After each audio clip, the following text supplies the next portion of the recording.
Liar. Not. I can't believe Steve is skipping this. Oh, he's not gonna show up? He doesn't like us enough. Oh, I'm man. gonna remember this. Oh, your mic is on. It's red. I thought the red supposedly is off. Okay, I was wrong.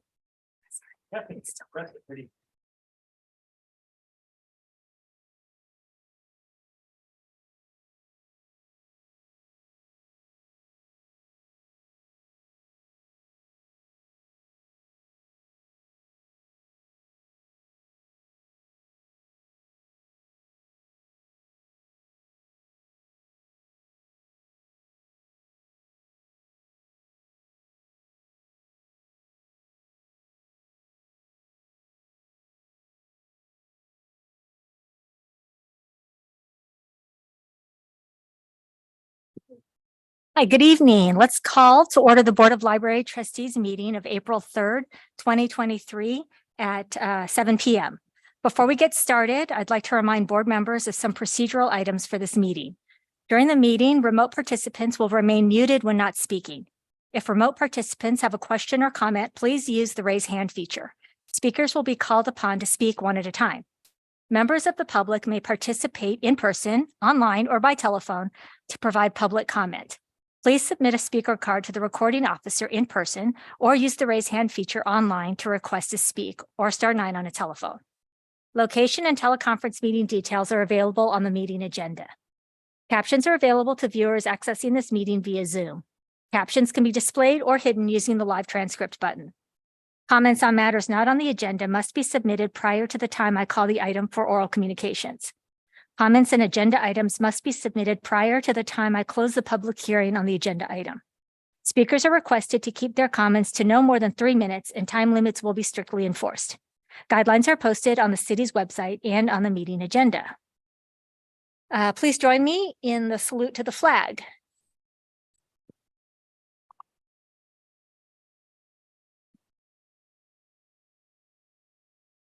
I pledge allegiance to the flag of the United States of America and to the republic for which it stands, one nation, under God, indivisible, with liberty and justice for all. Thank you.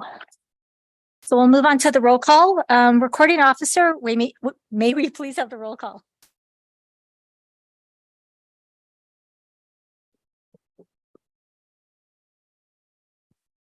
Board member Jane,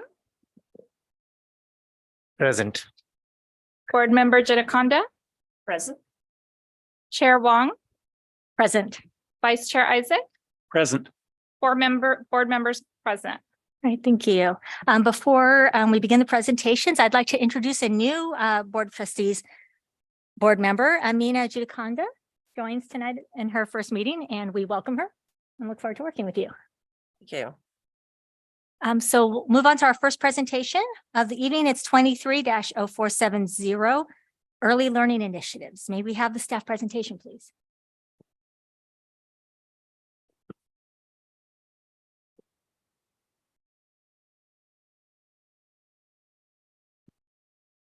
This is Nan Choi. She's the supervising librarian for Children's Services.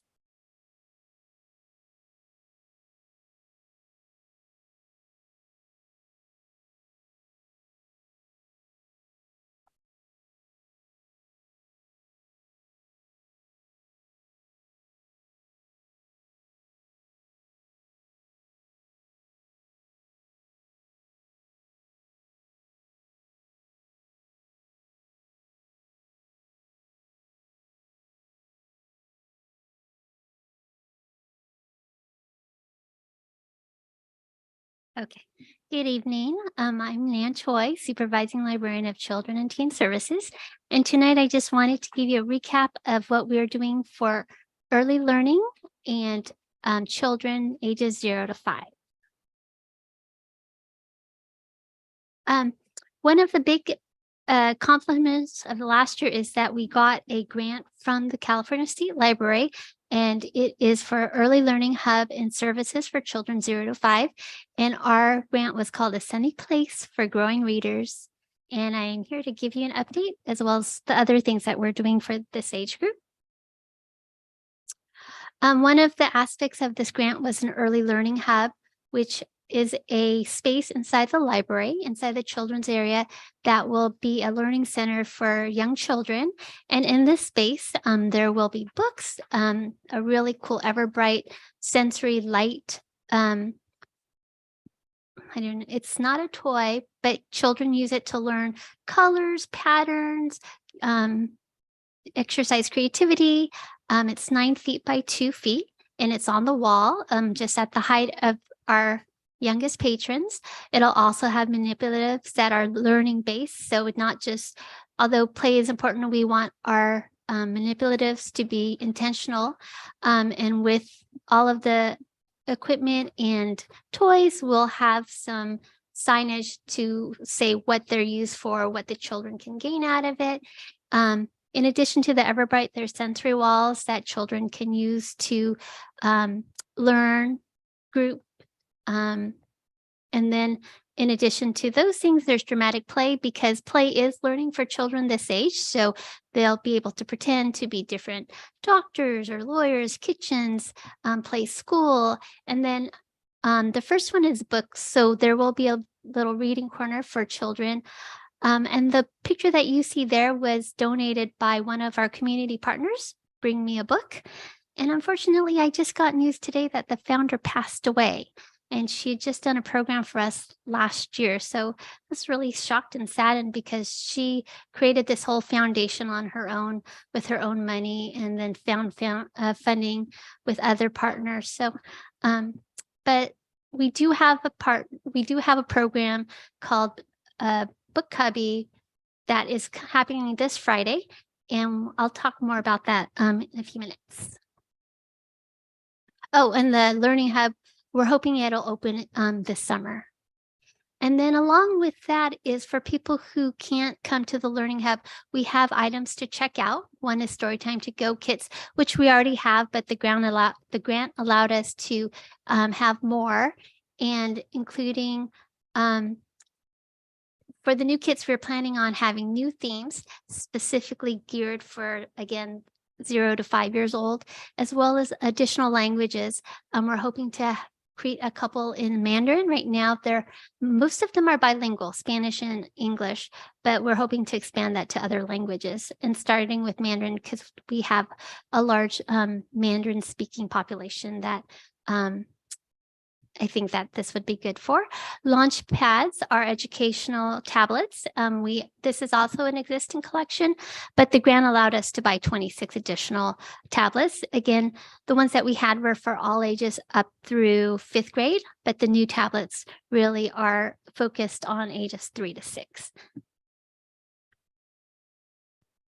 And this picture was just so cute.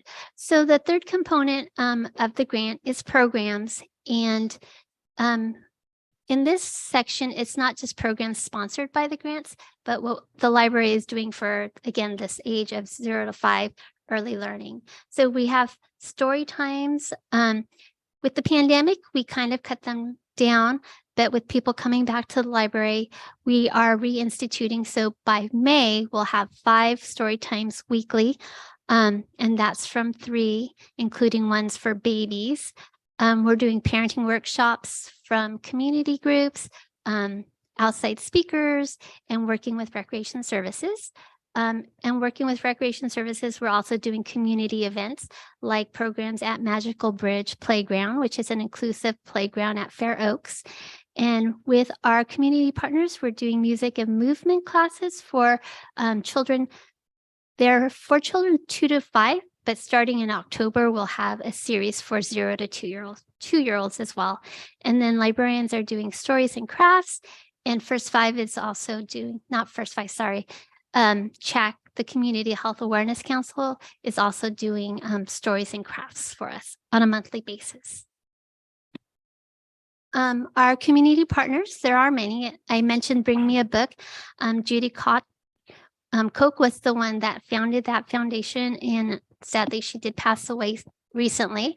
The Community Health Awareness Council, which I just mentioned, CHAC, they are doing parenting programs, and the craft time for 2 to 5 year olds. And this morning we had our first Mandarin craft time. Just it's not bilingual, it's just in Mandarin. And I spoke to staff this morning because I wasn't here, and it went really, really well. And so we're hoping to do more programs like that as well. Those are going to be monthly as well. First Five of Santa Clara, they are also doing parenting programs and the music and movement programs for us. The music and movement are every month, and the parenting programs are a series. We just did one that supported fathers, so new fathers. So we're working with them to have some programs at their facilities and then supporting them at the library as well. Recreation services, we are doing, again, monthly programs at Magical Bridge Playground. Sorry, I want to say Rainbow Bridge because I'm a children's librarian. So we are doing story times there, and we also have performers there, and we are planning to do monthly story times all the way through November until the weather turns cold, and then start up again in March. We're also partnering with the Santa Clara County Public Health to do parent education programs about the dangers of lead poisoning, which can affect a child's ability to learn. And then they're also going to be passing out information at our programs. Here's just a couple of things that we've done in the past at Magical Bridge Playground, the story times. And just a side note, one of our casual librarians who doesn't work at the library anymore, we were able to connect her with recreation services to do additional programming and contracting out. So they will be having a lot of programs now at the playground, which is a really cute stage and a playhouse there. And then we also did outreach, having performers there for special family programs. So with the grant, we were able to fund a lot of outside performers. The picture that you saw on the previous screen was Slim Chan Circus. And we also had Grace the Fairy for our toddler story time. We've done Healthy Disciplined Parenting Workshop, and that's part of a parent support group for parents of young children, which we will be doing bi-monthly. That was the first one. The next one is going to be in May. We did the picture that you see right now is a bilingual Mandarin story time, and we plan on having them back in May for Asian American Pacific Islander Month. And then we also worked with the Bay Area Discovery Museum to do a preschool STEM workshop called Brain and Body Boogie. I love that name.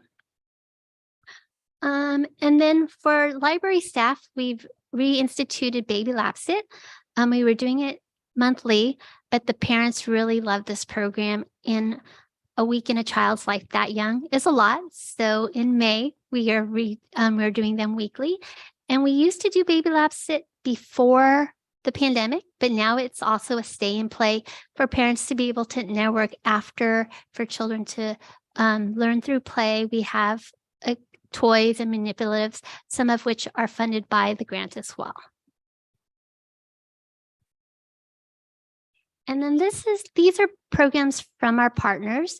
One of the things that was really cool that I really, really am proud of is that for the beginning for Bring Me a Book Cubby program, which is each family gets a cubby and then 3 picture books, really good quality picture books to take home to start at home library.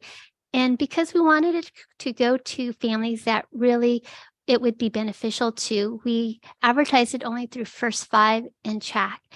And what happened was the picture that you see in the corner under the children's room, those are all CHAC and First Five families who don't normally come to the library. They made a field trip to the library and they came and they took a tour. One of our Spanish speaking librarians gave them the tour in Spanish, and then they came to one of our regularly scheduled story times. So in addition to them doing programs, we're able to reach out to their families and provide services for them. And we've seen them in the library, not just for like organized programs, but using the library as well. The one for Community Health Awareness Council, they're doing the craft times for 0 to 5, and you can see even the littlest one is making a craft in the corner. Bringing a book cubby program, that's the one where they painted their bookshelves, and then they were really proud and to be able to start their home libraries and take home some books. So again, that one we're doing again on Friday. And then the music and movement, that is from First Five, and that's actually a video, but I don't think it translated into the presentation. And it's really cute because they're just doing different things. First, they're riding a horse, and then they're whispering and they're tiptoeing, and just to see the little kids follow directions and like emulate, the grown-ups. It's a really, really cute video, but they're also learning. They're learning how to listen, to take direction, to kind of express themselves. And this is just programs that we have for April. Again, we did the Mandarin Craft Time, Story Time. That's coming weekly. We do have Lego builders, and a really fun thing that is coming is the Eric Carl party. Most of you know, I hope, the Very Hungry Caterpillar. And so he's author of the Very Hungry Caterpillar, and we are having a party. And what's really cool about that one is that it's focusing on colors and learning. And so there's a educational element to it while they're having fun, and hopefully that they'll learn something while they're having fun as well. For National Library Week, we do have a lot of programs, but one that we are having for parents is called The Importance of Learning. And that's, again, one of the support group, parent support group programs that we're having that's funded by the grant as well. This is just continuing. We're having more fun, more learning. And for National Library Week on Saturday, the last day of National Library Week, we're having a special guest reader. Vice Mayor Omar Din is going to be there to participate in story time. And then coming soon, we are having a new sensory story time in the month of May, and that will be monthly. We're also having, during the summertime, we're also going to camps, preschool camps at Murphy Park, working with Recreation Services to provide programming there. And we're going to be having story times. And then hopefully in September, we're hoping to have a bilingual Spanish story time at the library just in time for Hispanic Heritage Month. And hopefully that will be also a monthly program. And then the Movement and Me program that I mentioned earlier is called Itty Bitty Music and Movement, because they're itty bitty. And so that one is different than the regular movement music because it's a 5-week course. So families will sign up for the 5 weeks. Each week we'll tackle a different topic about child rearing and for young children. And so the parents and families need to be committed for the 5 weeks instead of a drop-in. And I put a cat because I didn't want you to just think I liked kids. I like cats too. And that's it. Do you have any questions? Thank you so much for that presentation, Nan. That was great. And I really appreciate all the work that you're doing with early learning. Or people really look to libraries to help with that early learning and getting their kids ready. I think, just speaking on for myself, I have an aunt who was a kindergarten teacher, and she would always tell me she could tell which kids had been to programs and had been to library programs and really knew how to sit, if nothing else, in a circle. Do board members have any comments or questions? I can say, speaking to your comment, Chair Wong, after we reinstituted a lot of the programs after COVID, you could see the children didn't know how to sit and didn't know how to be in a social group setting. And just from the start to now, you can totally see the difference of them being able to sit, concentrate, follow directions. And it's so important that they get that social interaction because when they're home, it's like they can do whatever they want. And it just really depends on who's there with them in order for them to get that preparation for, getting that foundation for learning in school.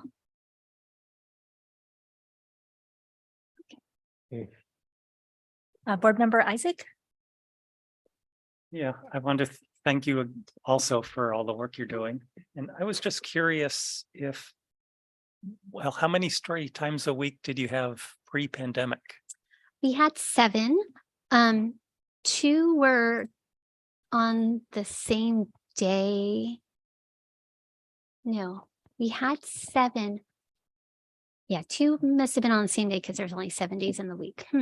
But what happened was a lot of the families just came to all of them instead of the appropriate age story time. Oh, okay. And when I came, we did have good attendance at the story times, but we didn't offer a lot for children who are school age or middle schoolers or teens. So the 5 story times that we have that we will have cover 0 to 5, because after 5, children don't really want to come to story time. They'd rather go to other things. So we want to be able to serve them as well. So we're doing more school age program, more preschool and up programs. We just did a coding club program, and that was like for 1st through 5th grade. So while we don't have as many story times, again, the same people were kind of coming to all of them. We're doing more for all ages across the board.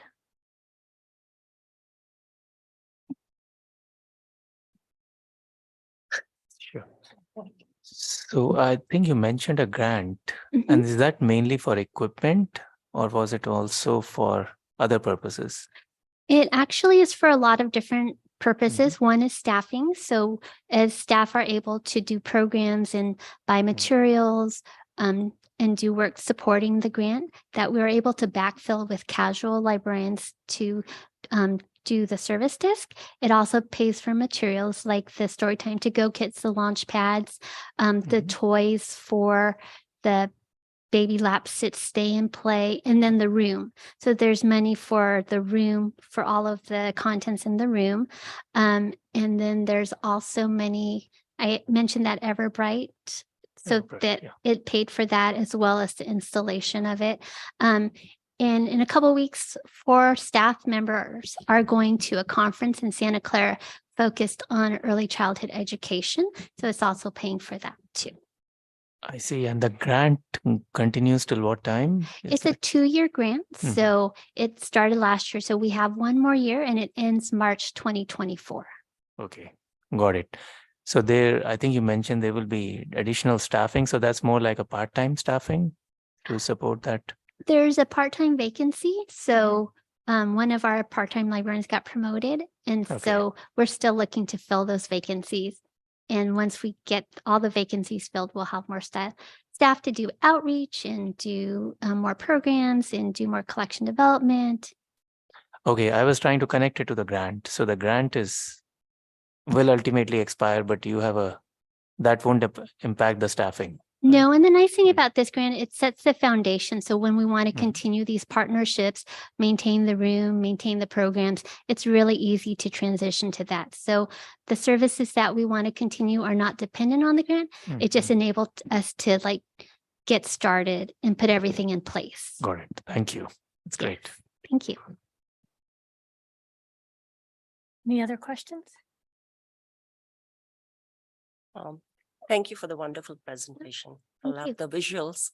They're amazing. And of course, the cat at the end. That looks like my cat. Yeah. It's partial to it. And I'm very excited that you're doing Eric Carl's program. Oh, It's thank one you. of my favorite children's classics. It's okay. So I had just a question on the launch pads. So how long can the patrons rent it for? They're the same as other library materials. So 3 weeks, and then they can renew them up to 3 times. Okay. Yes. My other question was just I'm interested in learning about the program. So the story time or any program where you bring to the library, who develops that? Is it the library at the library or the partners? It's a combination. So the librarians come up with programs on their own, things that they're passionate about, things that they're interested in doing. And some of them are core library services that all libraries do, like Storytime. And then we seek out partners whose talents and programs fit our vision. And so we will meet with them and see what they're offering and then somehow see if it fits what we're doing. And then sometimes they'll tweak it to make it more library friendly. So we're looking for partners who we can work with that have the same goals. Well, thank you. Thank you. I had a couple of questions. Sure.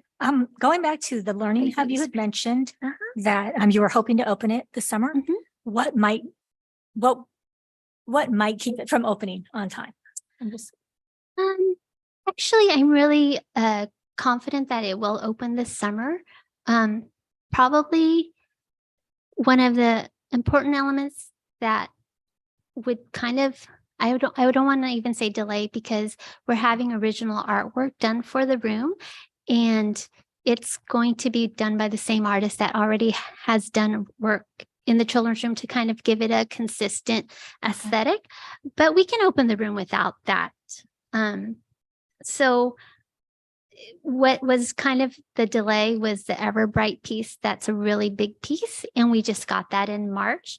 So I think that we're able to proceed. I really want the items and content in there to be intentional. So I don't want to just go to like a store and just buy everything. I want it to have a theme and be educational. And so been looking through a lot of different catalogs and websites. With the grant, there's also like monthly meetings with people who are doing similar things. So kind of picking their brain and seeing what works, what doesn't work, what's long lasting. I don't want it to be like a disposable kind of thing where after a year, right. speaking to Mr. Jane's point that, you know, want it to last and be quality things. And so that's the part that I'm working on right now. But I don't really see like a delay. There's nothing that would prevent us from really opening it. There had been supply chain issues, Right. which is why the Everbright took so long. But other than that, everything else is kind of, we can either open it to great fanfare, we can do a soft opening, but no matter what, it's going to be opening this summer. Okay. And then along those lines, I love the sensory. I love everything about that. But it also brings with it young kids who I love, but they're also put things in their mouth, and there's a lot of potential for just not hygienic facilities. So do you have a plan in place for sanitizing things, or like a limit on how many people can be in that room at a time, or how does that all work? of those things? We do have the baby stay and play. So we have a volunteer who comes and cleans after each session. Okay. And we're hoping to do that as well with the toys and maybe rotate them so that they're not always the same toys in there. But we, especially with COVID, we do plan on cleaning them. And then what was the second part? I forgot. I was curious if you limited, like, if you had to make like almost like a reservation that like you get a certain time, or is it kind of like a walk-in?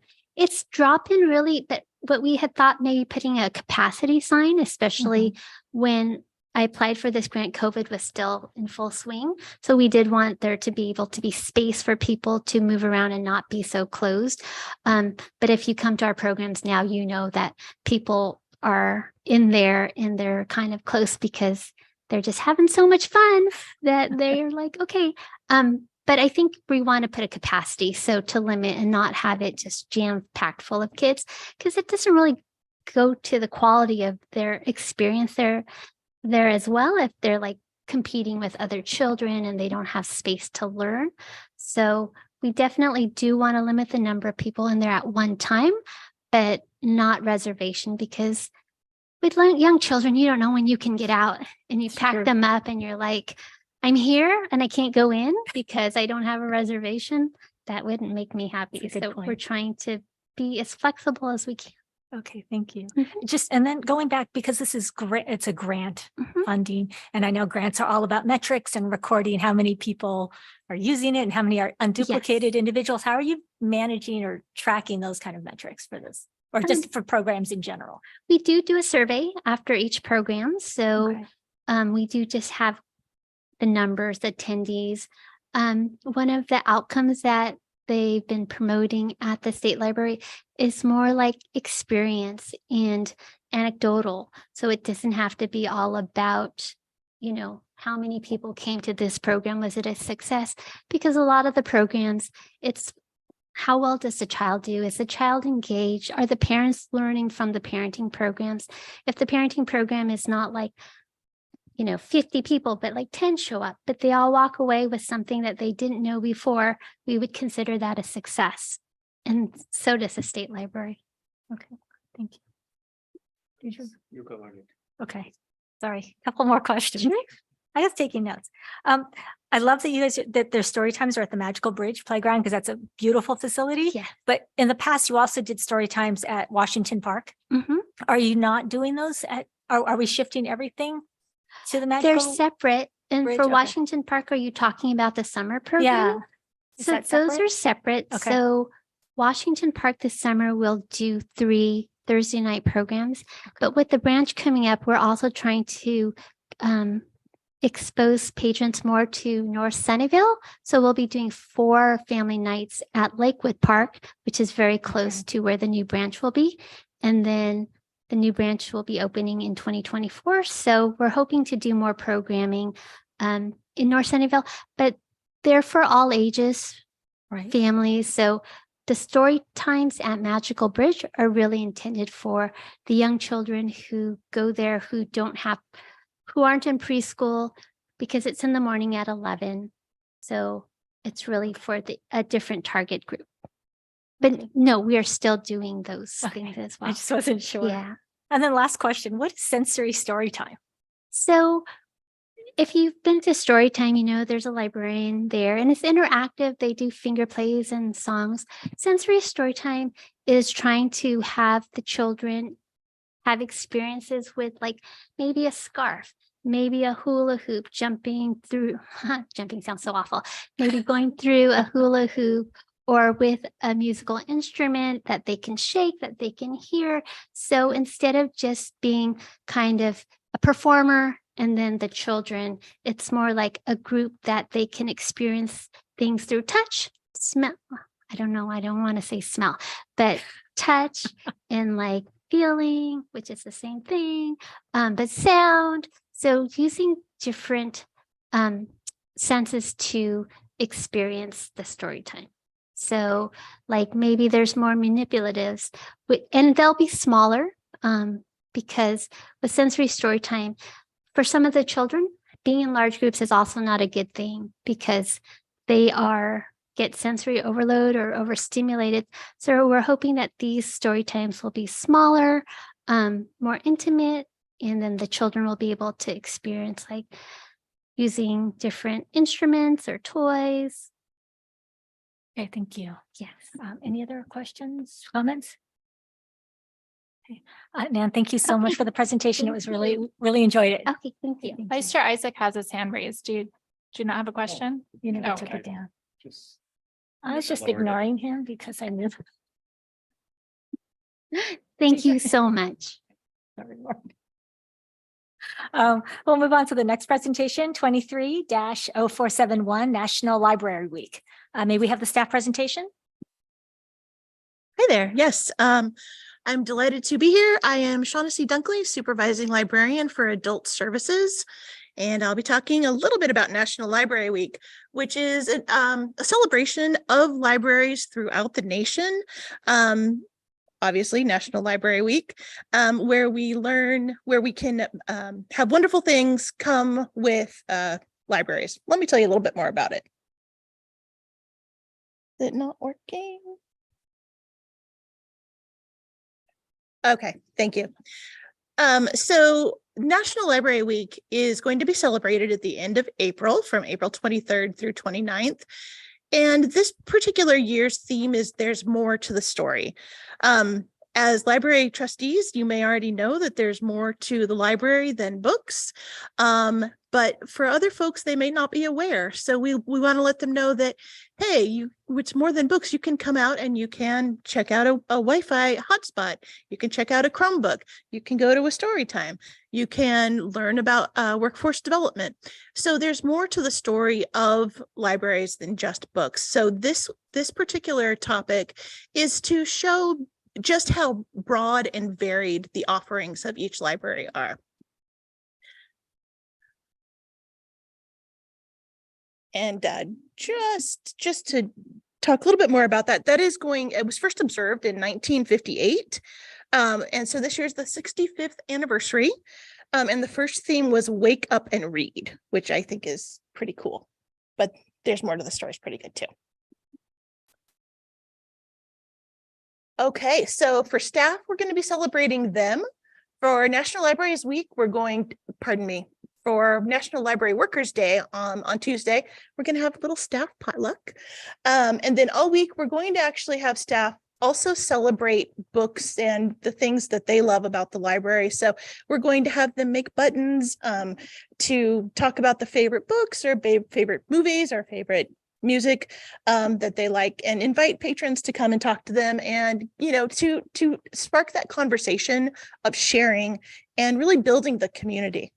And then just for fun, we're also going to have a funny socks day and maybe your favorite book t-shirt day as well, which I'm really excited about. For our patrons, we are going to have a bunch of amazing things. Nan has already mentioned a number of the youth programs. I love that we're going to be doing worms and dirt, because that sounds so scary, but it's going to be really cool. As I recall, it is going to be, you're making little candy worms and dirt. So I think it'll be great for the kids, and it'll also be just, fun. As she also mentioned, there's going to be a family story time with Vice Mayor Dean. And then we're also going to have the family programs, like the parenting program.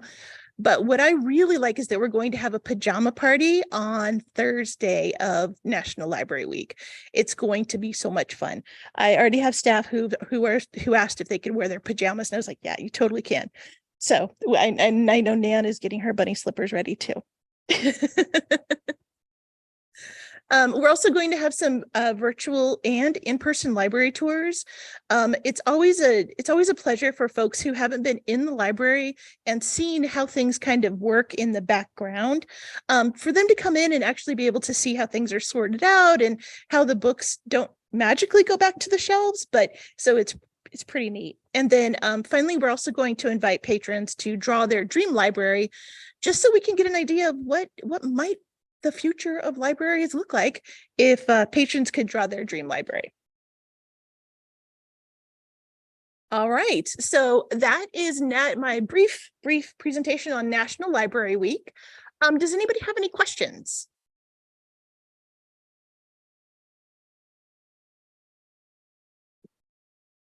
Board Member Judith Hunt. Well, I don't have a question, but I'd like to wish you a happy library week. Thank you. And thank you for all the incredible work you do to promote literacy and learning It's our for pleasure. the community. Oh, thank you so much. Yeah, I whenever we get the opportunity to come and share the great news about libraries, we love to do that, because I know every library worker is passionate about libraries and being able to tell people what we do. So thank you. That's very kind of you. And I like the theme, and I like the concept of draw your library, dream library. It's going to be fun. Yep. I'm really looking forward to seeing what we get. And maybe you want to display that. Oh, we will. We definitely will. Thank you. Thank you.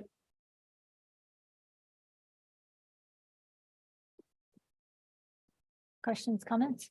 I don't know if this is related, but I remember a few years ago when I first joined the board, I don't know if it was part of National Library Week, but we visited like our state senators or state representatives to advocate for libraries. Is that is part of National absolutely Library something. Yeah, that is part of National Library Week. I believe that is the Thursday of National Library Week. And I'm trying to remember the actual name of the day, and maybe Michelle remembers.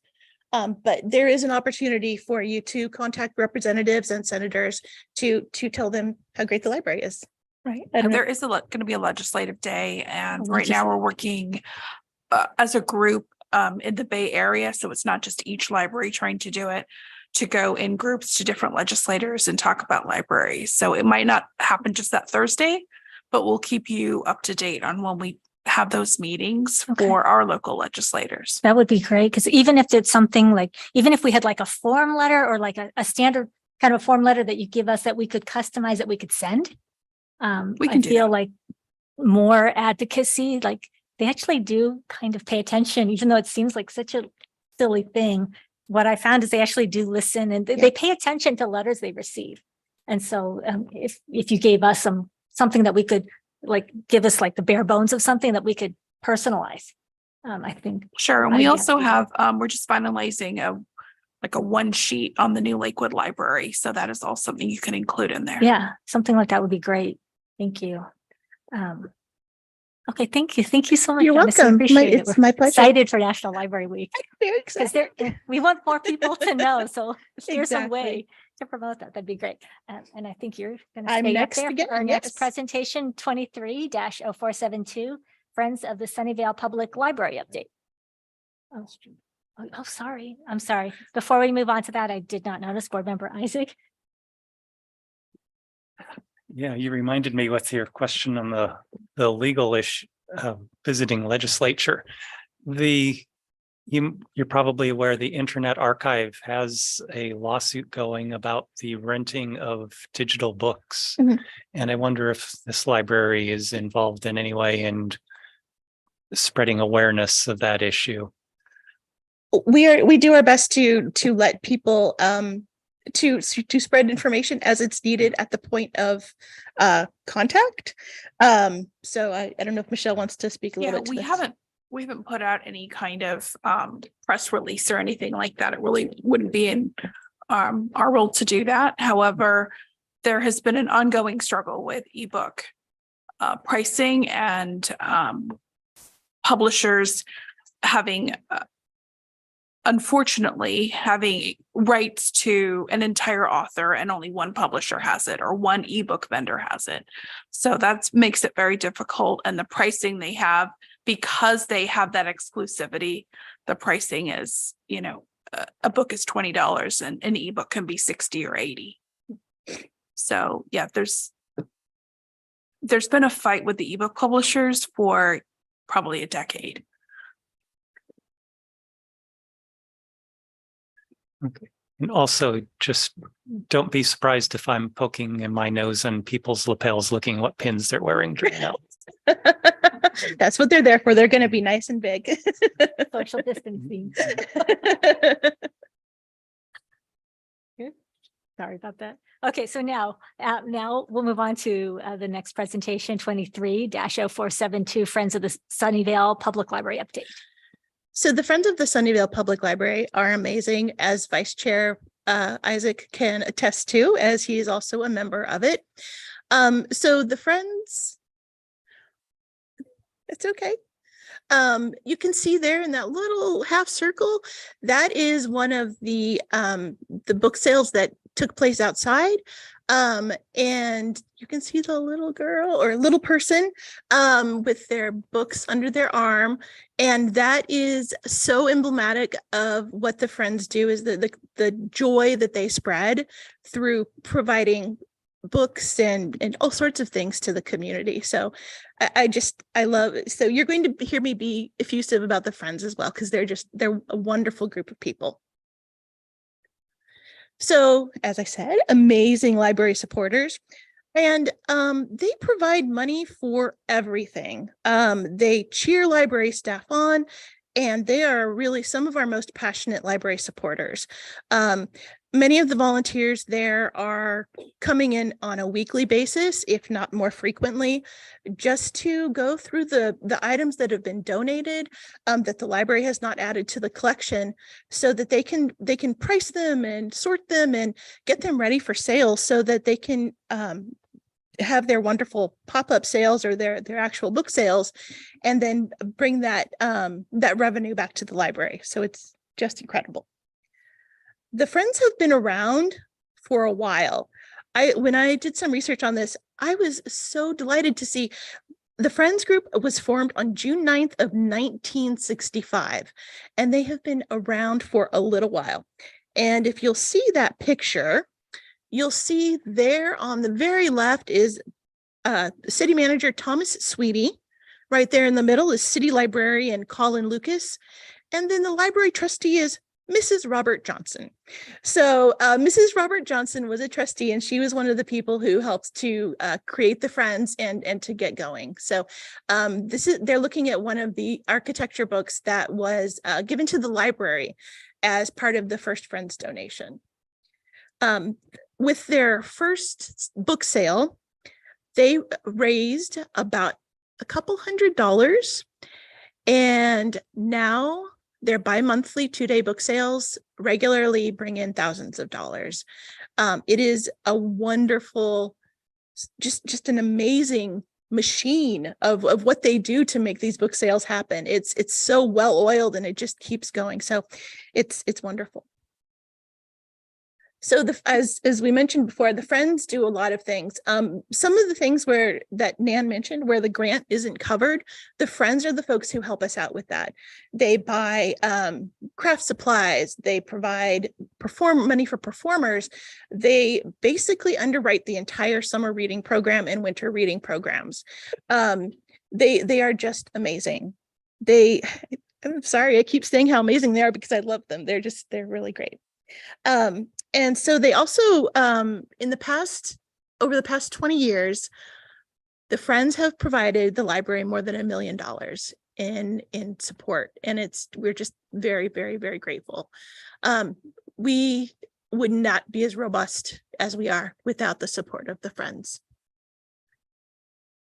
And so with the new Lakewood Library, as Nan mentioned, that's coming up, the Friends of the Library are going to have a little nook in there that's going to be similar to what the lobby bookstore looks like on the wall.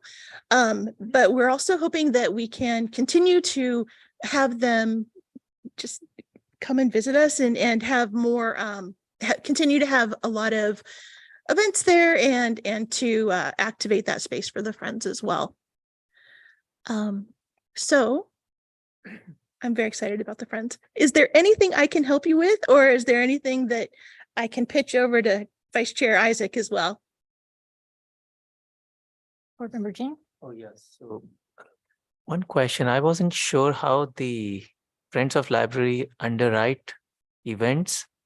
The book sales money goes to the library, right? That's Directly. correct. So the Friends of Library are doing donations separately to kind of help it. That's outside the library, the collections they do. So actually what happens is the Friends of the Library have the book sales, and then they gather that revenue, and then they hold it. If there's a book sale, they hold it in their own accounts. If it's a sale within the library, it goes to a city account that is owned by the Friends. I don't know if I answered that question. I Is see. the Friends a 401c3? Are you a registered 401c3? Yes. Okay, so it's a 501c3? Yeah. 501, sorry. So- Did I say 401? Sorry. So I guess, 51 number. so I guess the money goes to an account, and then they are able to direct it to the causes related to the library. Absolutely. Is what you mean. Okay, so Yeah. they have some jurisdiction over it too. Oh, yeah, and I know that there are they are planning on providing, I believe, $500,000, maybe more, for the furniture fixtures, and FF&E's equipment for the new branch. Oh. And then they also there are some times that they invest it so that they can get a good return on their investment. Great. That's impressive. Thank you. They Can are I- impressive. Can I just follow up with something? Oh, please. Each year, the Friends of the Library ask library staff what they would like, what we would like them to fund. And so we'll give them a list of, whether it's summer reading program or any other kind of program. So they're a really good partner with that in terms of responding to the need that we have.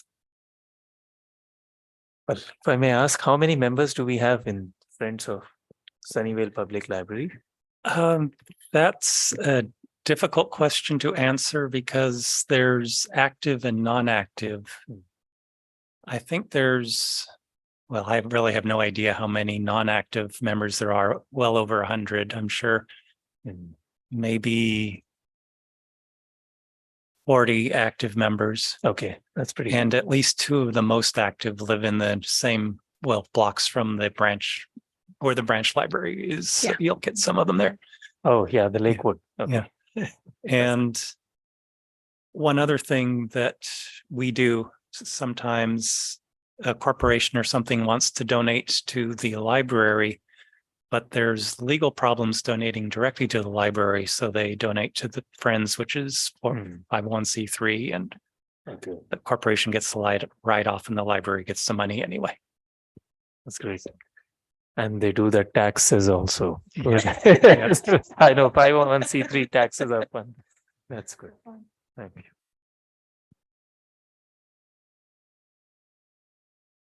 Can I ask? I mean, obviously, we love the Friends. Is there anything that the library can do, or that the Friends usually are like, that the library can do to better support the Friends, or to further promote, or do whatever to like push help, I guess? I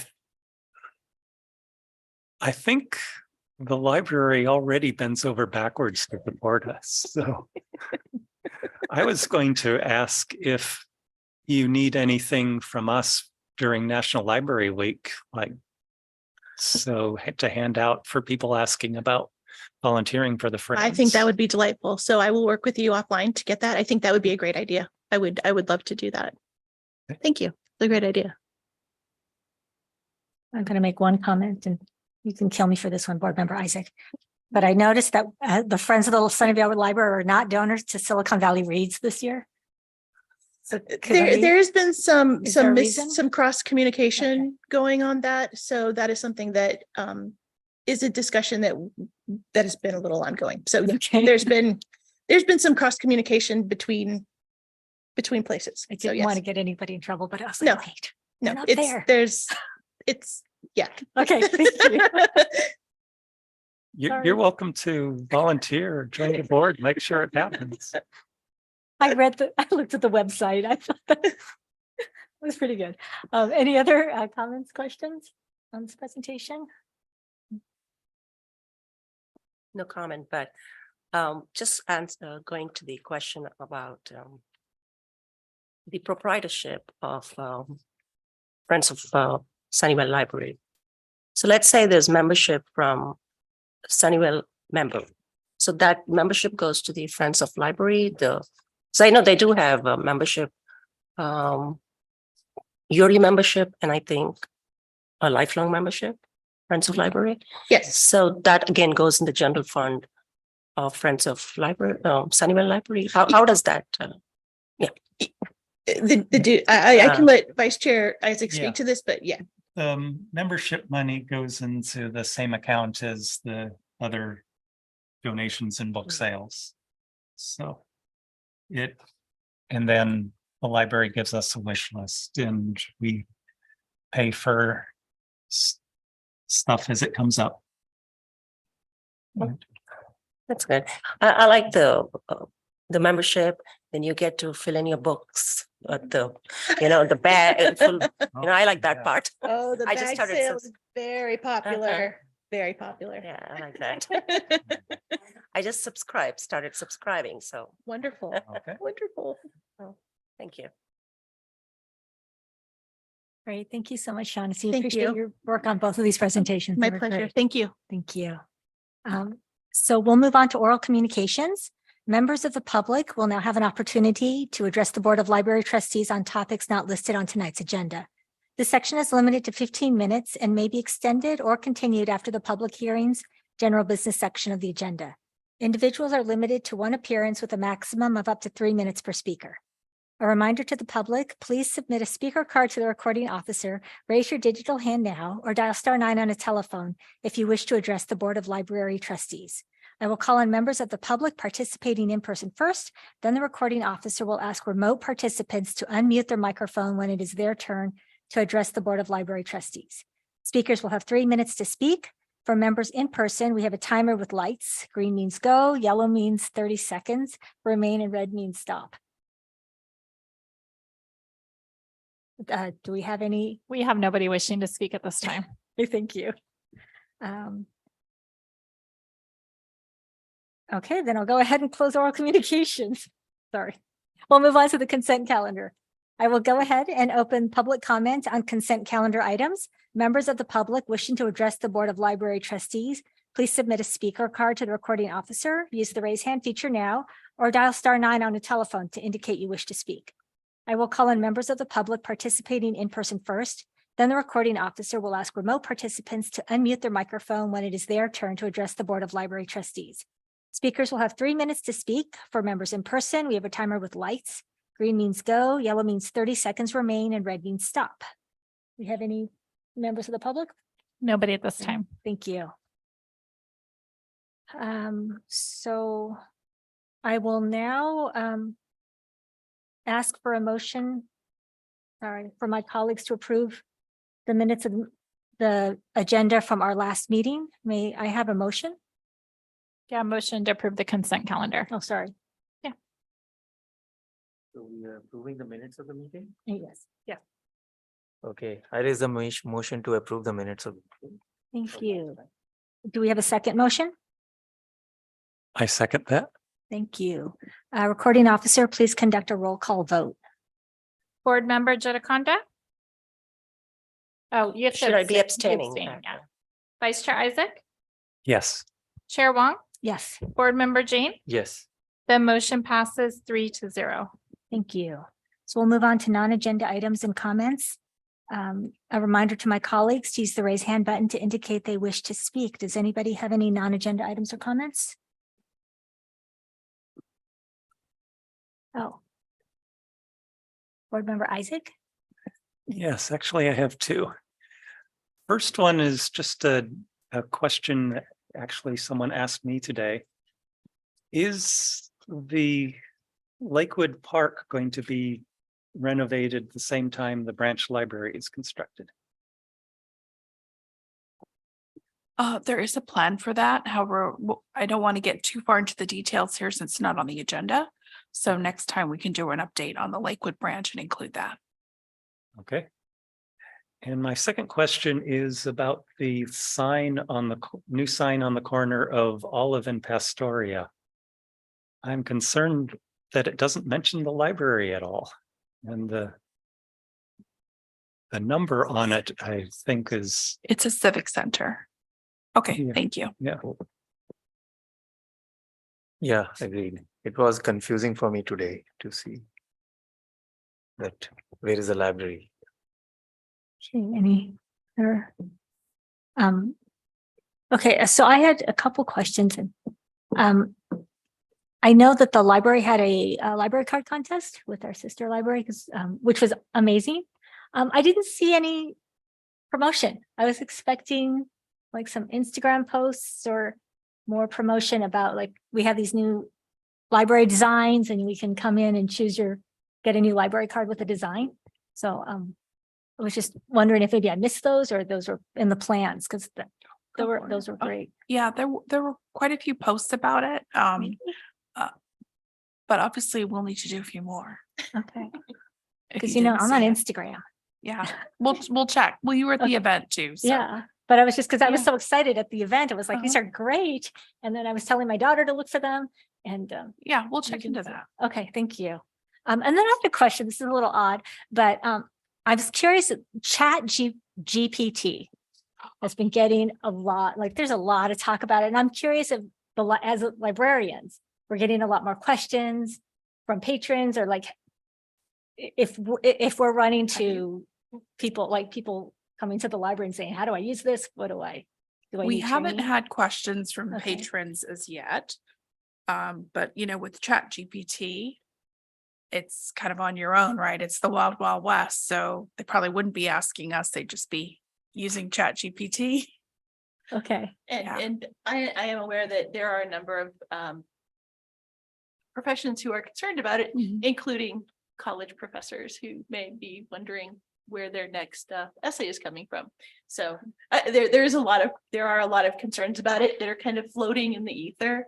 But we haven't received anything. Okay, I was just curious because Yeah. there's just been so much. Yeah, Yeah. it's definitely a Positive. good discussion for the future. Okay, thank you. And then I was just curious, how did the internet outage go? We had, I know that there was that weekend with, did everything go smoothly?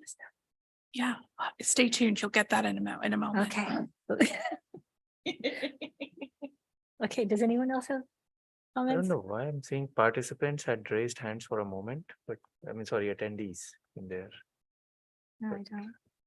We Okay, don't have any attendees, right? No. You see, okay. That's fine. okay. So then we'll move on to staff. Staff liaison, do you have any non-agenda items or comments? Hi, it's me again. And I'm going to start with the wonderful thing where we were amazing during the storms. Seriously, during the storms, we had a big day with 2,061 people coming to visit the library. We had folks literally throughout the library, including the program room, who were charging their items, using the internet. We took a bunch of power strips out of storage so we could get people set up on tables. So we were, I don't want to say that we were lucky because we have an amazing infrastructure in Sunnyvale. So we were not lucky. We were very well protected through the city. And so we had the luxury of being able to invite our neighbors, our surrounding communities, to be able to use the internet and to charge their devices and do things like that. So it was great. And then one of the other things I wanted to talk about is the Azuka Sister City visit. We actually had the vice mayor from Azuka, as well as a couple of other folks come and visit us on March 29th. We gave them the grand tour of the library, and for their for one of their souvenirs, we also gave them copies of each of the library cards that our Sister City folks created, and they were just delighted. We have a small little display for Azuka, and they have suggested, and they are very interested in exchanging picture books with us, so that we can have some Japanese language picture books and they can have some English language picture books, and we can say this came from our sister city. They are also planning on creating and redesigning a children's library. And so when I took them around the children's library, they were fascinated with all the manga we had. It was just, they were just so delighted. And they're like, I know that title. I know that title. So it was nice to see that manga is the universal language, and that we were able to just connect on that as well. And then finally, on April 15th, I would like to invite you all to the Earth Day event that was going to be happening on the Library Plaza. We have a lot of folks coming to provide information about the environment and sustainability. We also have the Zero Waste Chef, who has delicious recipes, and she is doing a personalized presentation for folks in Sunnyvale. And so, and I believe she's going to be speaking about some of the initiatives that our environmental services department is also doing. So we would love to see you there as well. And then that's what I have for the staff report. Does anybody have any questions about any of those items? I had a question on the sister city because I think it's fascinating. Yeah. And maybe it's for a future, but I'd love to hear more about what we do as a library with the sister city, like, because I know they were like on this joint call and we did the library card thing together. Yeah. But I'm wondering like what we have done for them. I kind of wish Nan were still here because she has done an amazing job of coordinating with other librarians. We have talked to our counterparts in Azuka, and we've seen what kind of programs they do, and we have told them what kind of programs that we do. So we kind of share ideas and what we think might be a good way to promote each other's city. In Sunnyvale's for Azuka, and for Azuka it's for Sunnyvale. So Okay, thank you. you're welcome. Any other questions, comments? No. Okay, so then thank you so much, Shaughnessy. Thank you. Appreciate it. Then we'll go ahead and adjourn this meeting at 8:03. Chair Wang. Oh, Can yes. I just say one more thing before we Oh, adjourn? yes, please. Just want to acknowledge that Councilmember Srinivasan is here. He is Thank you. our council liaison obviously from city council to the library board. Thank you. Welcome, council member. Thank you. Parking was an issue and I had to park in the library. It's parking. The library always fills in. We're always there. Okay, then we'll go ahead and adjourn this meeting at 8:03 p.m. And I'd like to thank everyone for your participation in tonight's meeting. Thank you. Thank you.